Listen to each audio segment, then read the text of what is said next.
My dad works in B2B marketing. He came by my school for career day and said he was a big ROAS man. Then he told everyone how much he loved calculating his return on ad spend. My friends still laugh at me to this day. Not everyone gets B2B, but with LinkedIn, you'll be able to reach people who do. Get a $100 credit on your next ad campaign. Go to linkedin.com/results to claim your credit. That's linkedin.com/results. Terms and conditions apply. LinkedIn, the place to be, to be. Welcome back to another edition of the Disney Dish Podcast with Jim Hill. It's me, Len Testa, and this is our show for the week of Schmurz Day, September 16th, 2024. On the show today, in the news, we have crane permits and an unsolicited bit of maritime engineering for you DCL fans. In listener questions, it's a mix of facts and obscure French cinema. Then in our main segment, Jim continues the history of Disney's Big Thunder Mountain Railroad. Let's get started by bringing in the man who says that children are our future. Not your children, better ones. It's Mr. Jim Hill. Jim, how's it going? It's going well, Len. That was for the teachers out there. There we go.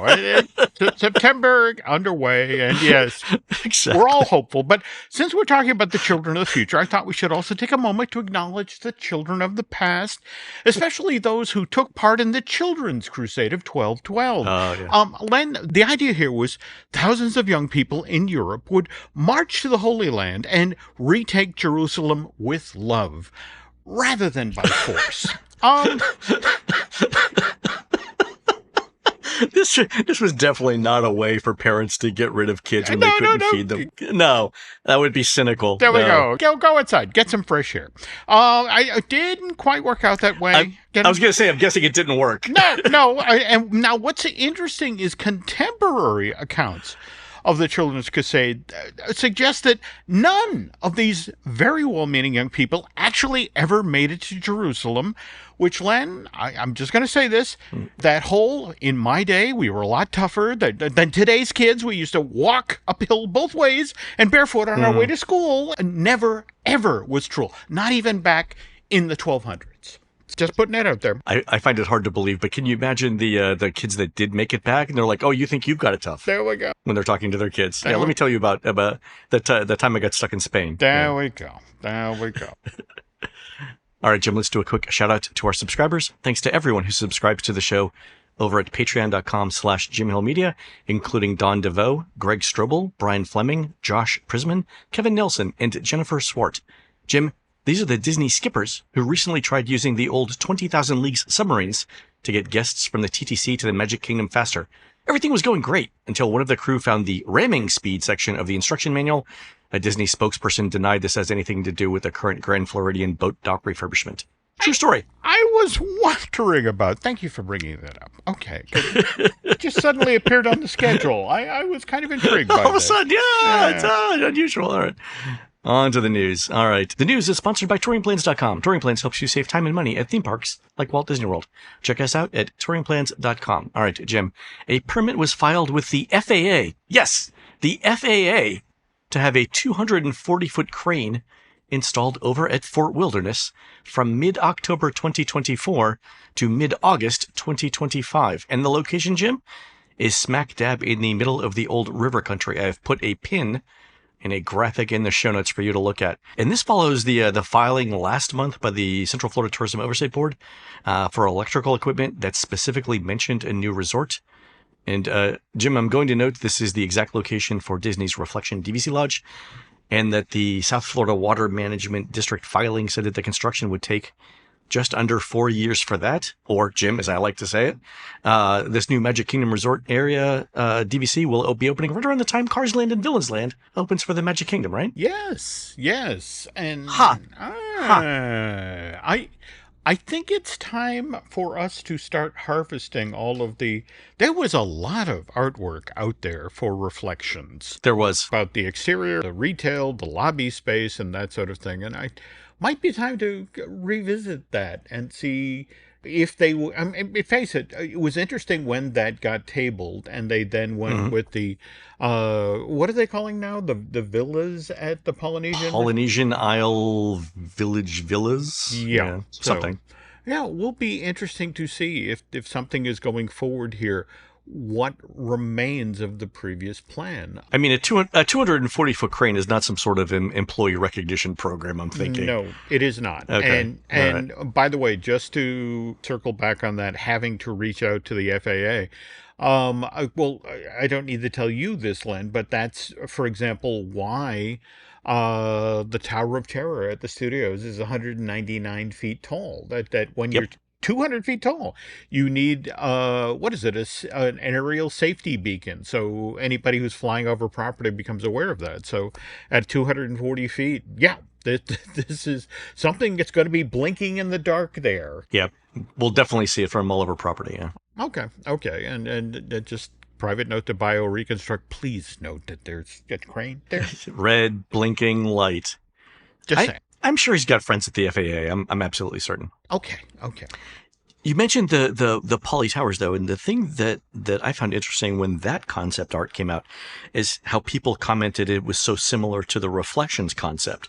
So I wonder if they're going to do two relatively similar looking buildings in the Magic Kingdom resort area, or if they're going to go with something new. My guess is they're going to use the old one because we've got cranes coming up, so it's not enough time to redo things. But yeah, the similarities are going to be apparent pretty quickly, if there are any. Yeah, cannot wait to see what starts to happen. Our permit is starting when in 2024?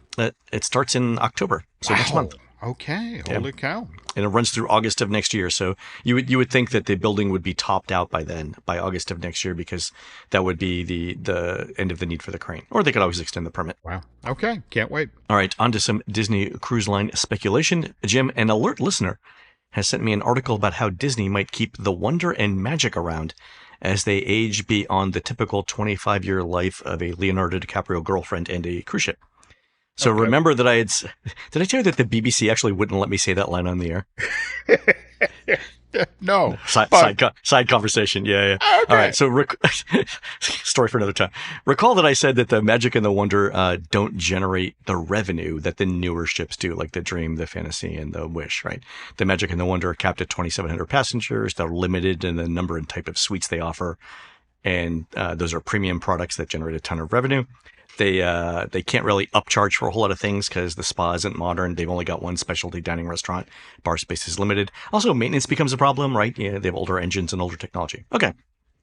So our alert listener friend sent in an engineering article that describes a cruise ship modification known as jumbo-ification, Jim. And I will read to you from the article. Okay. Right? Mm-hmm. The process involves slicing a cruise ship in half, inserting a new segment, and welding it back together, allowing for an increase in capacity. This process adds new premium cabins and potentially other amenities, allowing cruise ship operators to recoup their investment within a few years. Electrical systems, plumbing, ventilation, and other internal components are reconnected, while the interior is renovated to make the transition seamless. Additionally, the process allows shipyard workers to perform other maintenance tasks, such as engine upgrades or repainting, while the vessel is out of service. Finally, the ship undergoes extensive testing, including sea trials, to ensure all systems function properly and that the ship is ready to return to service. One of the major advantages of jumboization is its cost effectiveness. For around $80 million and a few months of downtime, this is significantly less than the price and time it takes to build a new cruise ship, so cruise lines can increase capacity while also upgrading amenities and maintaining continuity with their existing staff. This method has proven highly successful in the cruise industry. At least 21 cruise ships have done this since 1977. All right, so my first question is who's going to trust those welds, right? It turns out that the welding is actually the strongest part of a cruise ship. I didn't know that. Okay. All right. Yeah, so that's usually not the big concern there. I do note that when Disney bought the Global Dream, which they're turning into the Adventure, for $41 million, that $41 million amount was so small that it didn't get called out specifically in Disney's annual report. So $80 million might as well be $0, and we get to extend the life of ships that people love. We give everyone a new reason to book a cruise on an older vessel, right? You kind of still worry about how long you can make the ships before they go through the Panama Canal, which has a maximum ship length, as you know, of 1,215 feet. So the Magic and the Wonder are 984 feet. So theoretically, you could have another 200 feet, or basically 20% more ship. And 20% is a lot, Jim. Yeah. Right? Yeah. Wow. Okay. $80 million, you get a brand new ship instead of $1 billion? It kind of seems like that's an idea that would be of interest to a cruise line operator. Well, remember, this is the Walt Disney Company that regularly lures folks back to places like the Magic Kingdom or Epcot by adding new attractions or revamping old attractions. So to now shift to this playbook, and literally this is the new Fantasyland version of the Disney Magic. It's like, hey, we added 20 more percent. There's 10 new acres of things to explore. Come on back, kids. The marketing team has the Magic Plus logo all ready to go. And if not, they should be working. Yeah. So my one question to this was, I don't know what lengthening the ship does to the roll stability. And amazingly, my expertise in all things does not extend to maritime engineering. But I am 100% sure that we have listeners who are experts in that particular area. So if you guys know, let me know. Yeah. So you'd make the ship doesn't get wider, but it gets longer. So at some point it becomes a cylinder, right? And I wonder what that does to roll stability, but I'm sure there's enough margin built in there. All right. Well, let's see what people share. But wow, jumbo-ification. Yeah. For $80 million? Okay. That's an interesting way for Disney to continue to literally expand the fleet. Exactly. Cool. Yeah, expansion doesn't mean additional ships, right? There we go. Interesting. Okay. All right, real quick on surveys. A ton of folks sent in their own versions of the Universal Resorts survey we read last week, where Universal proposed detailed concepts for rides based on different franchises. We read the one for, I believe, How to Train Your Dragon. It would probably take an entire show to go over all of the concepts that we would read, so let me know if y'all want to hear that. Okay. All right, on to listener questions. In last week's show, we mentioned that in 1959, Walt paid $1.5 million, or basically one cruise ship, to extend the mine train through nature's wonderland by nearly 600 feet and add over 200 animatronics. And I wondered whether any other Disney attraction had ever been lengthened like that. So our friend Jason Schultz, who runs ParkIndium.com, wrote in with several examples. The Disneyland monorail got extended to the hotel in 1961. All true. The Fantasyland and Tomorrowland Autopias were combined into a single larger Autopia in the year 2000. The current Disneyland railroad track got a number of expansions, and a bunch of people mentioned the railroads. Eric Smith said as well. Also, Jason said the Fantasyland dark rides were all expanded 25 to 33% in 1983. And also the 1957 version of the Motorboat Cruise may have been lengthened when the area was upgraded in 59. All right. Okay. Our friend BioReconstruct added that the original version of Space Mountain in Florida ended with the red re-entry tunnel going directly into unload, and people were not ready to exit that quickly, so a curbing track section was added in darkness after that re-entry, so people are ready to leave the cars once that's done. Didn't know about that. And my favorite one might be from Brian Babcock, who said Tower of Terror. So the drop didn't get longer, but originally you had one drop, right? Then you had two drops, and then four, and now it's random. I think that counts. I agree. Thanks to Brian for pointing that out. Yeah, so fantastic examples. Okay. All right, Josh Hess writes in with this question. Jim mentioned the cannons in Rise of the Resistance, which I agree was an amazing effect that I miss. Each ride I hope that they start working again, but alas, Jim said that they are disabled. This was our conversation about the Yeti and other non-working animatronics. Right. My question is, though, is in the last part of Rise where Kylo is making his remarks directly to you and a blast blows out the glass, sending Kylo flailing around. Does anyone have any recent experience seeing that happen recently? I've been to Walt Disney World many consecutive years, and I enjoyed this animatronic, but the last two times I've seen it has been in B mode where Kyle is in his TIE fighter on a video screen. Is this in B mode all the time now, or do I just have bad luck?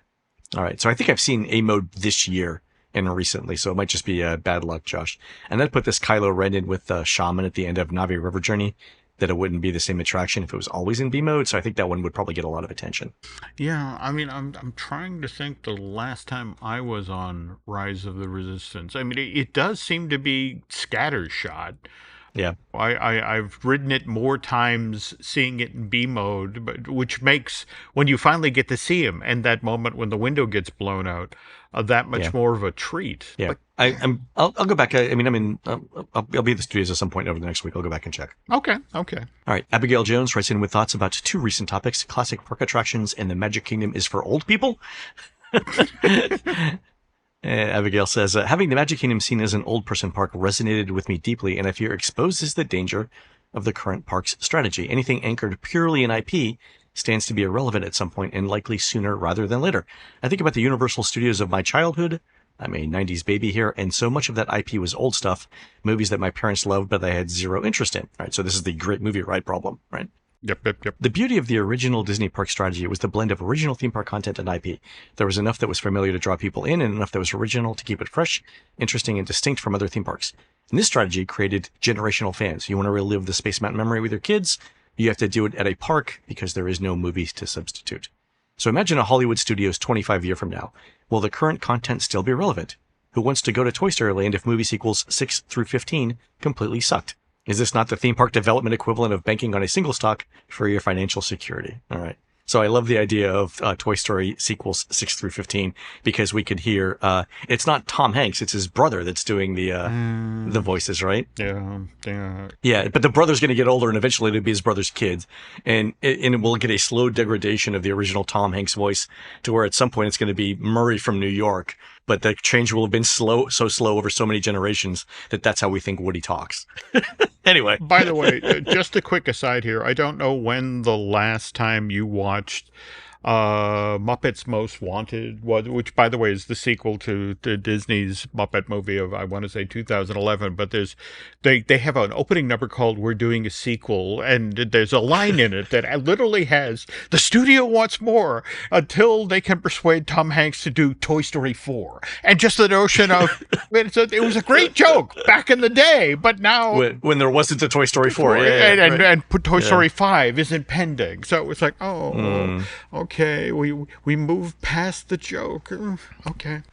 All right. So I'm 100% in agreement here with Abigail. I think Disney parks should include a mix of original attractions not based on IP, because if nothing else, right, there'll be a test for future IP. That's how we got the Pirates movie and the Haunted Mansion movies, right? All true. But more to the point, every financial incentive that Disney park executives have is on a much, much shorter time span than 25 years. I would guess 3 to 10 years tops for stock options, but all of them have to hit their quarter-to-quarter goals anyway to last that long. So no one's thinking 25 years out. The average tenure of their current leadership team is just under 3 years in their current roles, from what I understand.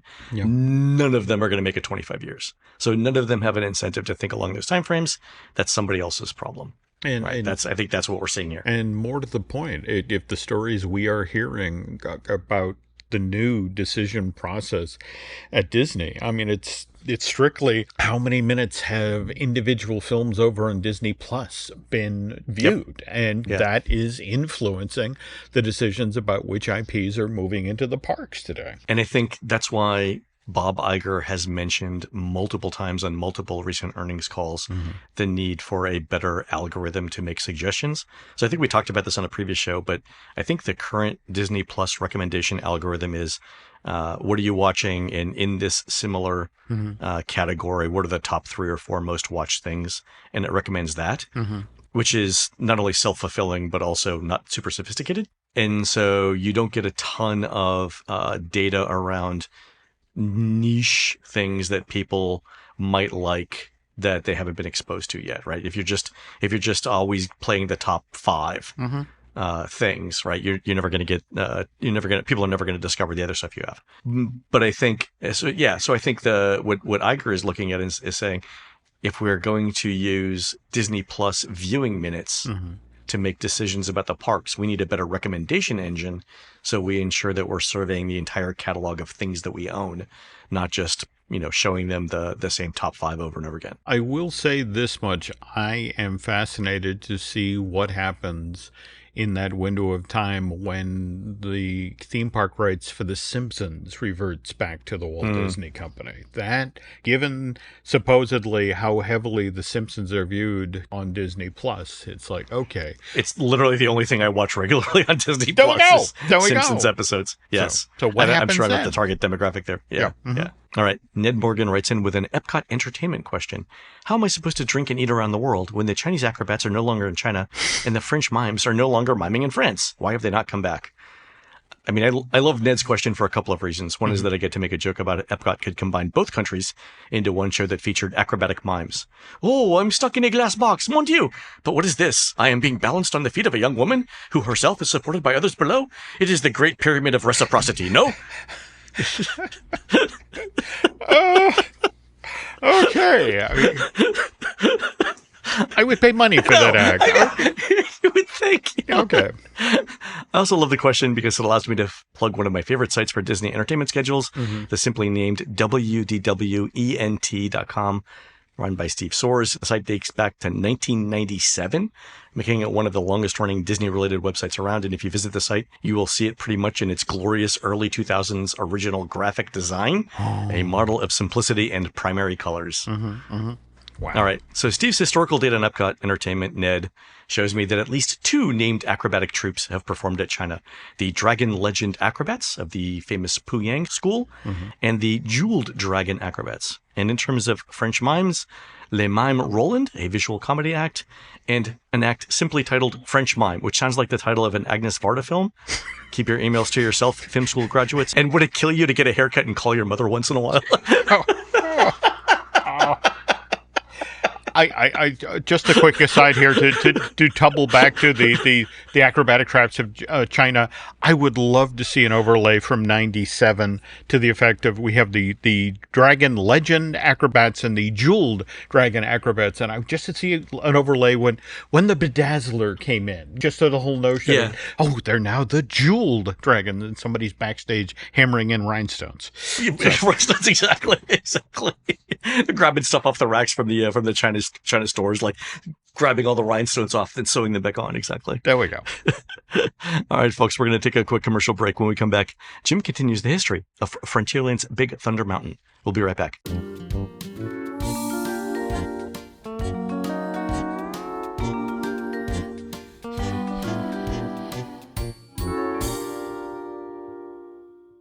It's the Disney Plus Blockbuster offer. For a limited time, get 3 months of Disney Plus for just $1.99 a month and watch huge hits like Inside Out 2. Come on! And Agatha All Along, streaming soon. Plus Bluey. Yes! And Descendants: The Rise of Red. Get 3 months of Disney Plus for just $1.99 a month. All of these and more, now streaming. 18 plus only. New and eligible returning subscribers only. After 3 months Disney Plus Basic with ads auto-renews, then current monthly retail price $9.99 per month until canceled. Offer ends 9/27/24. Terms apply.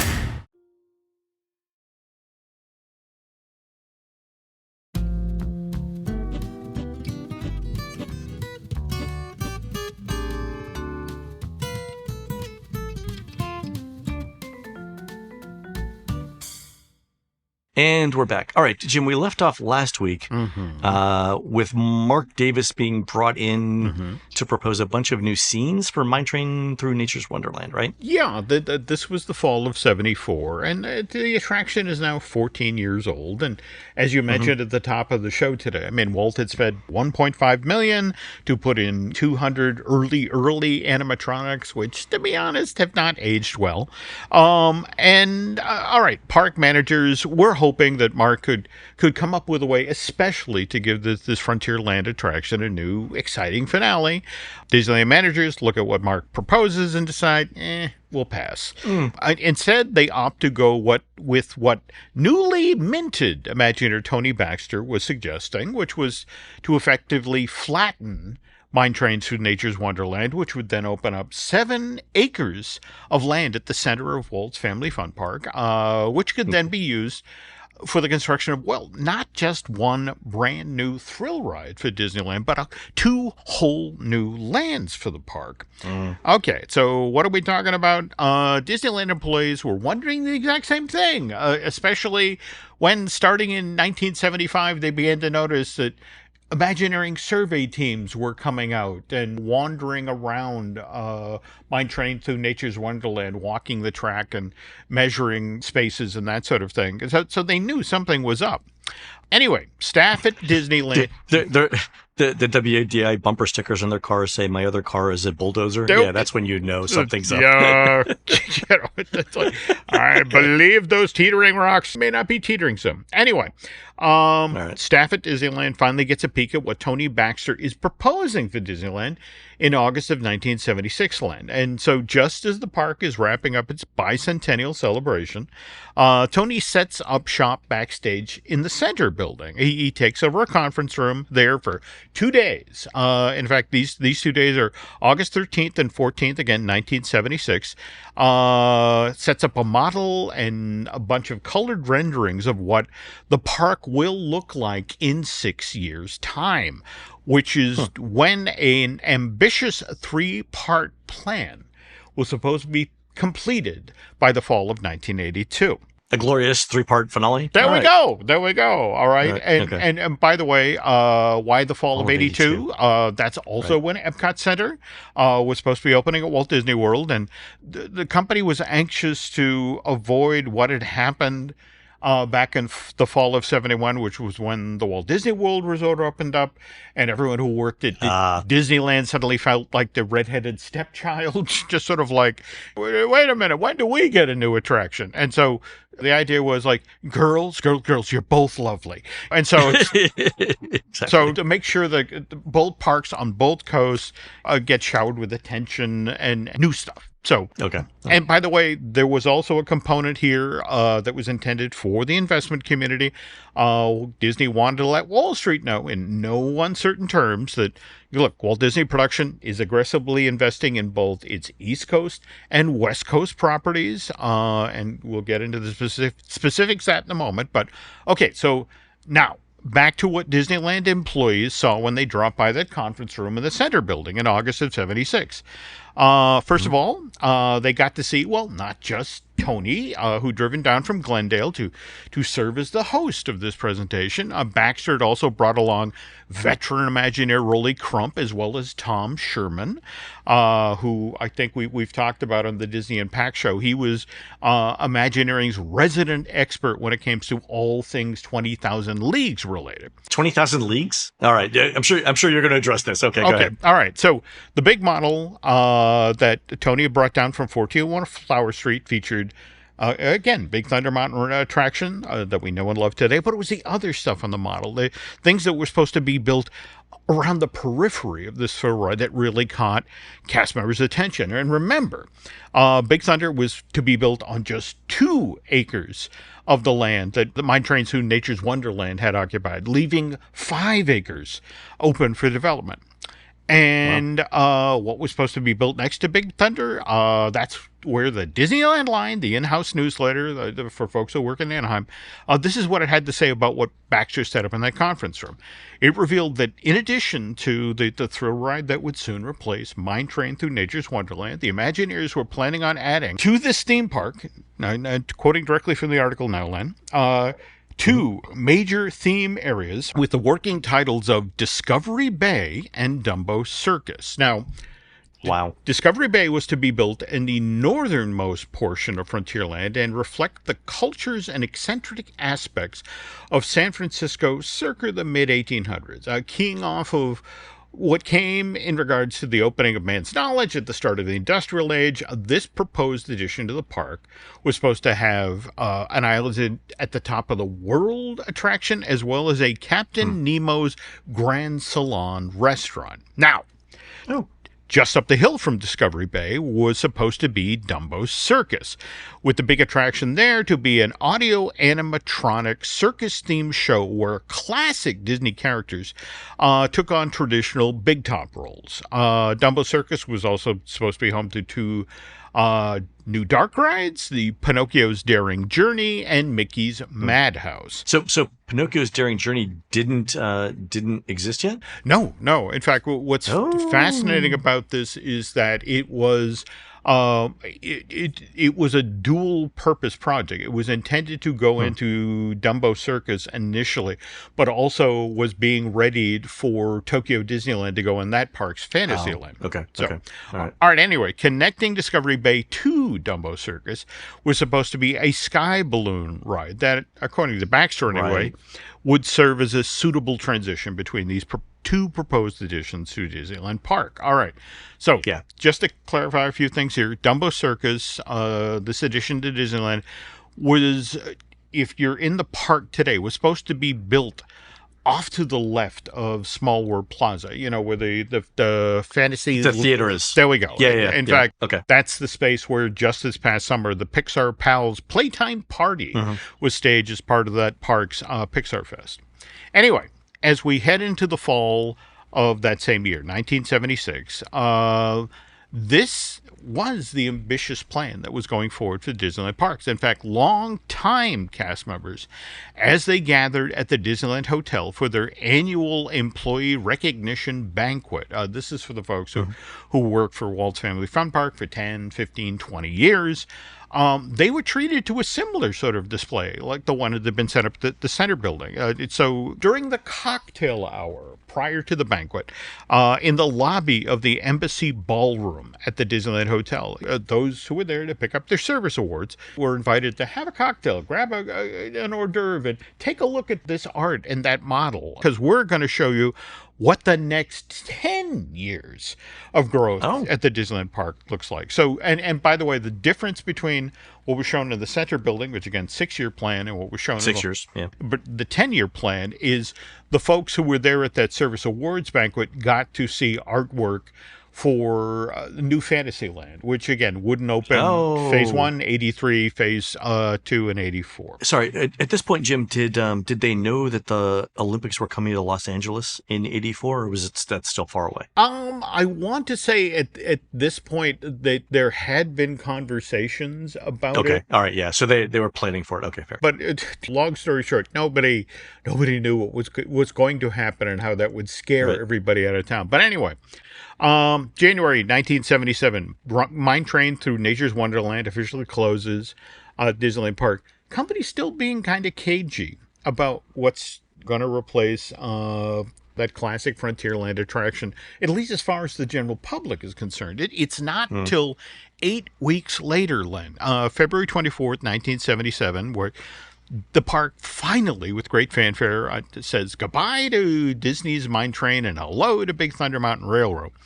And then we get all sorts of specifics coming out, how this is an attraction that will be set in the American Southwest during the Gold Rush era. Again, runaway mine train ride, occupy 2 acres of land in the park, but in that 2 acres, there will be 2,700 feet of track, and that this attraction will be serviced by a fleet of 6 trains, each capable of holding 30 guests at a time, which means when the park's running all the trains, this attraction is going to be able to accommodate 2,400 guests an hour, which, again, that's like Pirates level, right? It's pretty close. It's like 2/3. Okay. Yeah. All right. So anyway, why the 8-week delay? Kind of interesting that it has to do with the Disney shareholder meeting that year, which wasn't held till February 9th, 1977. And when Disney's board of directors were down at the Anaheim Convention Center. By the way, this is the first year ever that Walt Disney Productions held one of its shareholder meetings down in Anaheim. And by the way, the meeting ended with a free screening of the original Freaky Friday, the one with Jodie Foster and Barbara Harris. But anyway, board of directors is down in Anaheim at the convention center, and right after the shareholders meeting, they have a brief business session. And at that time, the board of directors formally votes to fund construction of Disneyland's version of Big Thunder. So this is why the PR team held off till February 24th. In essence, Len, they were waiting for the check to clear. Yeah. If you weren't going to make the joke, I was. So that's great.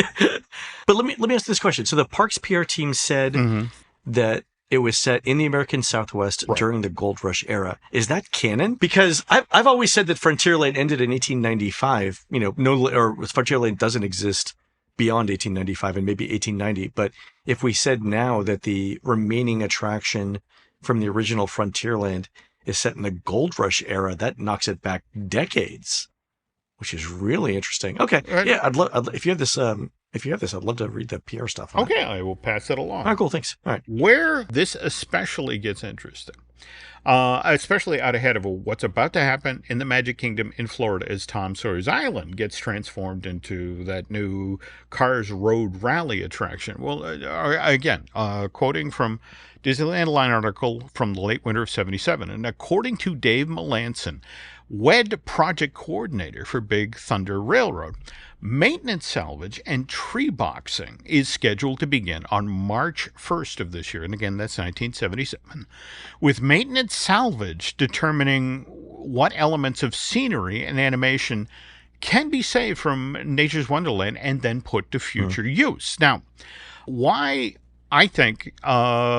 is why I think Disney theme park fans are going to need to be patient when it comes to the Cars Road Rally project, because it's really quite likely that as soon as that construction fence goes up around the rivers of America and they then begin to drain that 4 to 8 foot deep waterway, Len, there's going to be a bunch of months where it's just going to look like nothing's going on. Oh, yeah. They're going to have to salvage stuff. Well, this is it exactly. And in particular, Walt Disney World's horticultural team is going to be coming in and identifying, trees that they'd like to save on Tom Sawyer's Island, where now mind you, some of these will first be boxed up and then just hauled backstage. They'll be behind the berm at the Magic Kingdom, where they'll be available for immediate replanting on site once the Cars Road Rally.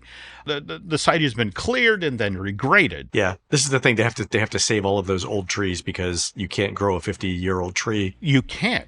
Overnight. Yeah. But what's especially interesting is you need to remember, in the not-so-distant future, Disney's Animal Kingdom will be looking to transform the faux parking lot where Chester and Hester's Dinorama stands today into a lush green space where the magical casita, where the Madrigal family from Encanto, where they live, where that's going to be built. And likewise, the Dino Institute needs to be reimagined into this overgrown Mayan temple that Indiana Jones finds hidden away in the jungles of tropical America. Now, yes, the plants and trees that guests will see up close will need to be tropical looking to back up the story that Animal Kingdom's new Encanto and Indiana Jones themed area that they're building, that they're in tropical America. But towards the back of these expansion areas, a lot of those full-size 50-year-old trees you were just talking about,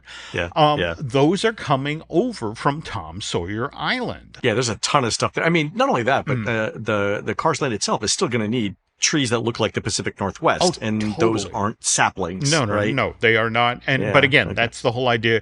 Just take them backstage, rebox them, and again, as soon as you get this thing regraded, bring them back over and replant them. Now, speaking of Walt Disney World, there is a part of the construction story for Disneyland's version of Big Thunder that folks today, I think, often forget. And that's, again, quoting from this Disneyland Online article from February of 77, construction of a Big Thunder attraction at Walt Disney World is scheduled to parallel our project scheduled here at Disneyland, with a completion date for the summer of 79 has been set for both of these projects. And we're going to get to why this didn't happen, more to the point, why Discovery Bay and Dumbo Circus at Disneyland fell through. And here's a hint, Len, it ultimately has to do with cost overruns that the company incurred while Epcot Center was under construction in the late 1970s, and the fourth and final installment of the series, which, by the way, will debut on next week's Disney Dish. Oh, that's fantastic. Yep.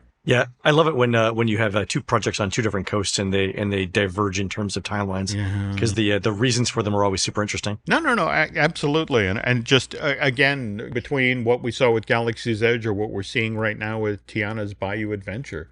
That everybody goes into these projects with the best of intentions, and then it's like, well, they're 3,000 miles away, and watches, as you mentioned, the projects diverge. Yep. Yeah, the land is different, so. Yep. All right, folks, that's going to do it for the show today. You can help support our show by subscribing over at patreon.com/JimHillMedia, where we're posting exclusive shows every week. Our most recent show with Imagineer Jim Schul tells how Disneyland revamped the legendary storybook canal boats. On next week's show, special guest Richard Debler Jr., Vice President of Business Development for the Las Palmas Restaurant Group, comes on the show to talk about what it's like running the bars and restaurants at Epcot's Mexico Pavilion. You can find more of Jim at jimhillmedia.com and more of me, Len, at touringplans.com. We're produced fabulously by Eric Hersey and David Gray, who'll be driving their 1971 De Tomaso Pantera, nicknamed Montalban, at the San Juan Festival of Speed this coming Sunday, September. Jim's laughing and it's making me laugh. This coming Sunday, September 22nd, 2024, at the Hiram Bithorn Stadium in beautiful downtown San Juan, Puerto Rico. While Eric's doing that, please go into iTunes and rate our show and tell us what you'd like to hear next. For Jim, this is Len. We'll see you on the next show.